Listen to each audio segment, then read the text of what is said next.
किसी के घर में अगर बार बार सांप निकल रहा है तो बिना देर किए ये दो संकेत जान लो। दोस्तों, घर में कभी ना कभी किसी के सांप जरूर निकलता है। घर में सांप निकल आना कुछ लोग आम बात समझकर नजरअंदाज कर देते हैं, पर घर में सांप होना अथवा सांप का बार बार दिखाई देना कैसा माना जाता है, इसके बारे में आज हम बताएंगे। दोस्तों, जैसा कि आप सभी जानते हैं कि ऐसा कोई नहीं होगा जो अपने घर में सांप पालना पसंद करता होगा, और वो ना ही ये चाहता होगा कि उसके घर में सांप निवास बनाए, यानी कि सांप रहे। हर कोई यही चाहता होगा कि उसके घर से सांप बहुत दूर रहे। पर दोस्तों, घर में कभी कभार यदि सांप निकल आता है तो ये शुभ माना जाता है। ये संकेत को नजरअंदाज नहीं करना चाहिए। ये संकेत धन प्राप्ति का भी हो सकता है।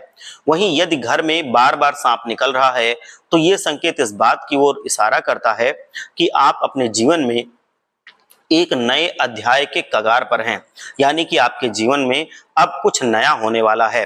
पर दोस्तों, घर में किस प्रकार का सांप निकलता है तो सही नहीं होता है, आइए जानते हैं। दोस्तों, यदि घर में काला सांप निकलता है तो बिल्कुल काले रंग का अगर होता है तो यह संकेत सही नहीं होता है। यह संकेत अच्छा नहीं माना जाता है। इस संकेत का मतलब होता है कि घर में दरिद्रता आ रही है अथवा गरीबी बढ़ रही है। घर में यदि सफेद सांप निकलता है तो बहुत शुभ संकेत माना जाता है।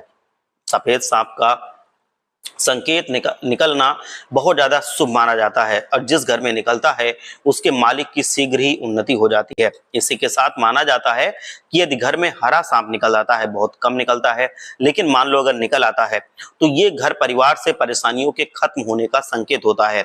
घर में बार बार होने वाली परेशानियां शीघ्र ही समाप्त हो जाती हैं। हरा सांप निकलना भी शुभ माना जाता है। पीला सांप निकलता है तो ये भी तरक्की का संकेत होता है और भाग्य के उदय होने की निशानी होती है।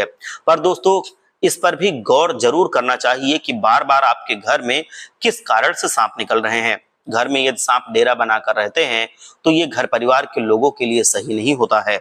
हर किसी को अपने घर में साफ सफाई का विशेष रूप से ध्यान रखना चाहिए। कोशिश यही करनी चाहिए कि आपके घर में सांप ना निकले, क्योंकि दोस्तों, सांप की प्रवृत्ति क्या है हम जानते हैं, और सांप किस प्रकार का होता है ये भी हम जानते हैं। ये हम सभी जानते हैं। सांप के काट लेने से क्या होता है हम ये भी जानते हैं। जिस छेद से निकलता है आप उसको शीघ्र अति शीघ्र बंद कर दीजिए, जिससे आपको लग सकता है कि जहां से सांप प्रवेश कर सकता है उसको भी आप ध्यान करके बंद कर दीजिए। और मान लीजिए कि अगर आपके घर में लगातार बार बार सांप निकल रहे हैं तो एक तरह से हमने आपको